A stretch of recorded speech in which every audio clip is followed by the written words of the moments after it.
सांगलीकर, उद्यापासून कृष्णामाई महोत्सव 2026 सुरू होतोय. पूर्वसंध्येला मी आलोय आणि इथं विद्युत रोषणाई करण्यात आलेली आहे. इथं तयारी जोरात सुरू आहे.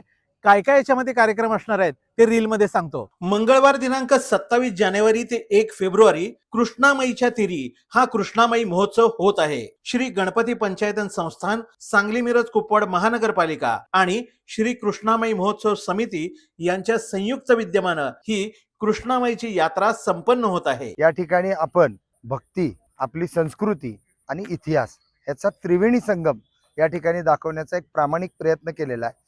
सर्व सांगलीकरांना माझी विनंती राहील की आपण ह्या कार्यक्रमास उपस्थित राहून कृष्णामाई प्रती आपली कृतज्ञता व्यक्त करायची. या कार्यक्रमात धर्मध्वजारोहण, भव्य शोभायात्रा, रुद्राभिषेक, महायज्ञ, साधू संत संमेलन, भजन, कीर्तन, प्रवचन, हळदी कुंकू समारंभ, कृष्णामाईला 600 फुटी साडी नेसवणं, हा सोहळा चला जाणू या नदीला, कृष्णामाई गंगामाई महाआरती, महाप्रसाद असे भरगच्च कार्यक्रम होणार आहेत. सांगलीकर, यावेळेच्या महोत्सवाचं वैशिष्ट्य म्हणजे या सरकारी घाटावर तर कार्यक्रम होणारच आहेत, पण समोरच्या सांगलवाडीच्या घाटावर देखील कार्यक्रम आहेत. त्याचप्रमाणे मै घाटावरती देखील सजावट करण्यात आलेली आहे. त्यामुळे मोठ्या संख्येने या आणि आपल्या कृष्णामाई महोत्सवामध्ये सहभागी व्हा. आपल्या कृष्णामाईला भेटायला या.